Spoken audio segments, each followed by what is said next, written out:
sebagai admin personalia di Drive Thru Park Jawa Timur Park. Masuk ke sini itu karena dipanggil, alasan namanya itu Pak Tatar. Nah dulu itu kan aku waktu kuliah itu PKL atau magangnya itu di Jatibank 1. Nah waktu itu atasannya Pak Tatar. Terus waktu di sini itu Pak Tatar dipindah ke sini, aku dipanggil, jadi lanjut sampai hari ini.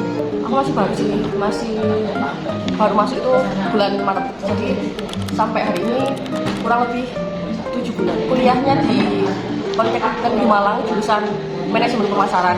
Kalau latar belakang pendidikan, kan aku basicnya marketing, jadi ya mungkin kalau sebenarnya harusnya itu di posisiku saat ini tuh jurusan yang relate itu administrasi, terus mungkin hukum, karena kita kan di sini juga mengurus tentang kayak ketenagakerjaan, mungkin hukum potensi yang dibutuhkan selama aku bekerja 7 bulan ini.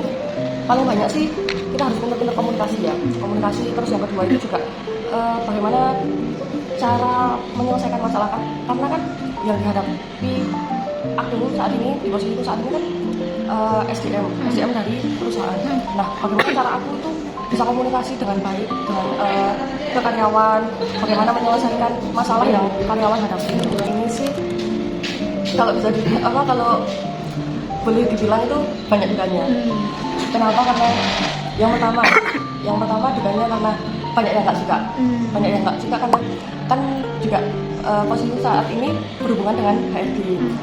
Teman-teman karyawan di atas tuh banyak yang mikir ini orang HRD nanti kalau ada apa-apa dibilangin atau gimana gitu ya. Terus yang kedua dukanya banyak dipikir tidak bekerja, pikirnya kayak duduk-duduk aja atau gimana, padahal yang diurus itu juga banyak. Terus kalau sukanya sih di sini itu kayak komunikasi dengan berbagai macam sifat orang, jadi kita tahu gitu loh kayak karakternya orang atau karyawan itu bagaimana. Terus pekerjaan ini tuh kayak membantu karyawan, kayak gimana ya, kan aku juga karyawan di sini, kayak membantu lingkungan pekerjaan, membantu karyawan-karyawan untuk bisa mendapatkan hal-hal yang mungkin keinginan mereka, harapan mereka bagi perusahaan. Mau bagaimanapun lingkungan kita harus pertama juga harus adaptasi kan. Yang kedua jangan terlalu memikirkan kata orang. Terus ya sudah pede aja dengan diri kita dan lakukan pekerjaan sesuai SOP, sesuai jalurnya. Pesan untuk diriku dan generasi muda lainnya, yang pertama terus belajar, manfaatkan teknologi dengan baik, terus kita harus selalu berkembang dimanapun berada, kita harus bisa beradaptasi. Terus yang terakhir tetap semangat.